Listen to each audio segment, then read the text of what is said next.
சப்பாத்தி கூட சாப்பிட்றதுக்கு ரொம்ப ஈஸியாக செய்யக்கூடிய சுவையான ஒரு சைட் டிஷ் தான் பார்க்க போகிறோம். இதில் ஒரு சீக்ரெட்டான இன்க்ரீடியன்ட் வந்து ஆட் பண்ணுவோம். அதுதான் அந்த சுவையை வந்து கொடுக்கக்கூடியது. ஃபஸ்ட்டு வந்து பார்த்திங்கன்னா ஒரு பெரிய வெங்காயத்தை எடுத்து ஸ்லைஸ் பண்ணி வச்சுக்கலாம். அடுத்தது தக்காளி பழம். 2 தக்காளி பழத்தை எடுத்து நல்லா கழுவிட்டு துண்டு துண்டுகளாக கட் பண்ணி வச்சுக்கோங்க. இப்போது ஸ்டவ்வில் ஒரு பாத்திரம் வச்சுட்டு நான் வந்து தேங்காய் எண்ணெய் வந்து சேர்த்துருக்கேன். நீங்கள் வந்து சமையலுக்கு என்ன எண்ணெய் பயன்படுத்துவீங்களோ அதை சேர்த்துக்கோங்க. எண்ணெய் சூடானதுக்கப்புறமா 2 கிராம்பு வந்து போட்டுக்கலாம். கொஞ்சம் அவசரப்பட்டு நான் ஃபஸ்ட்டே போட்டுட்டேன். சூடானதுக்கு அப்புறமாவே போட்டுக்கோங்க. அடுத்தது நட்சத்திர சோம்பு, அதில் ஒரு சின்ன 3 துண்டுகள் வச்சுருக்கேன், அதையும் போட்டுக்கலாம். அடுத்தது பட்டை, அதுவும் சின்ன சின்ன துண்டுகளாக எடுத்து வச்சுருந்தேன், போட்டாச்சு. அடுத்தது ஏலக்காய், 2 ஏலக்காய் வந்து போட்டுக்கலாம். போட்டுட்டு கொஞ்சம் பொரிஞ்சதுக்கு அப்புறமா வெங்காயம் ரெடி பண்ணி வச்சுருந்தோம்ல அதை போட்டுப்போம். போட்டுட்டு கொஞ்சம் நல்லா வதக்கலாம். கலர் கொஞ்சம் மாறி வரும்ல, கோல்டன் கலரில் வரும்ல, அது வரை நம்ம வந்து வதக்கிக்கலாம். அதுக்கப்புறமா தக்காளி பழம் ரெடியாக இருக்கும்ல, அந்த தக்காளி பழத்தை வந்து இதில் வந்து போட்டுக்கலாம். போட்டுட்டு மறுபடியும் நம்ம வந்து வதக்கலாம். கொஞ்சம் வதங்கினதுக்கு அப்புறமா நம்ம இதில் வந்து உப்பு வந்து சேர்த்துக்கலாம். நான் வந்து ஒரு அரை ஸ்பூன் அளவுக்கு சேர்த்துக்கிறேன். நீங்கள் கூட குறைச்சலாம் தேவைக்கேற்ற மாதிரி போட்டுக்கோங்க. போட்டுட்டு கிளறி விட்டுக்கலாம். கொஞ்சம் கிளறிட்டு மஞ்சள் தூள் வந்து கொஞ்சமாக சேர்த்துக்கலாம். சேர்த்துட்டு மறுபடியும் கொஞ்சம் கிளறிக்கலாம்.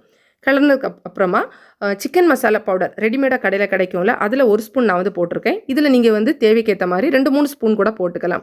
என் சின்ன பையன் வந்து காரம் அவ்வளோ சாப்பிட மாட்டான், அதனால நான் வந்து கொஞ்சமாக போட்டிருக்கேன். நீங்கள் கரம் மசாலா பவுடர் அது போடுறதா இருந்தால் கூட ஓகே தான், போட்டுக்கலாம்.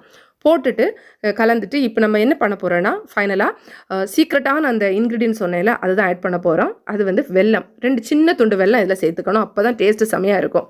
போட்டுட்டு இப்போ நல்லா வந்து கிளறிக்கலாம்.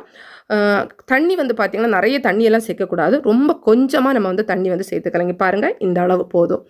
இப்போ நம்ம மறுபடியும் நல்லா வந்து கலந்துக்கலாம். இதில் டேஸ்ட்டு கரெக்டாக இருக்கா அப்படிங்கிறதுக்கு செக் பண்ணிக்கோங்க. எடுத்து வச்சு அந்த இனிப்பு, காரம் எல்லாமே, உப்பு எல்லாம் கரெக்டாக இருக்கான்னு பார்த்துட்டு ஏதாவது தேவைன்னா எக்ஸ்ட்ரா போட்டுக்கோங்க. அப்புறம் வந்து அதை ஆஃப் பண்ணிவிட்டு சூடார வச்சுட்டு இப்போ மிக்ஸி ஜாரில் போட்டுட்டு நம்ம இதை அரைச்சி எடுத்துகிட்டு வந்துடலாம். அரைச்சாச்சு, அவ்வளோதான், ரெடி பண்ணியாச்சு. இதை வந்து ஒரு பவுலில் வந்து வச்சுக்கலாம். சப்பாத்தி ரெடியாக இருக்குது. கூடவே இதை வச்சுட்டு நம்ம சாப்பிட்டுக்கலாம்.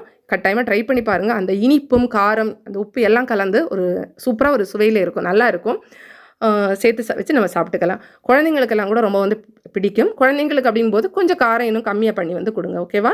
ட்ரை பண்ணி பாருங்கள். இந்த வீடியோ உங்களுக்கு பிடிச்சிருக்கு அப்படின்னா லைக் பண்ணுங்கள், உங்கள் ஃப்ரெண்ட்ஸ்க்கெல்லாம் ஷேர் பண்ணிக்கோங்க. மேலும் பல வகையான தகவல்களுக்கு நம்ம தமிழ் ஆல்ரவுண்டர் அப்பட்டக்கர் சேனலை மறக்காமல் சப்ஸ்கிரைப் பண்ணிக்கோங்க. தேங்க்ஸ் ஃபார் வாட்சிங். நன்றி, வணக்கம்.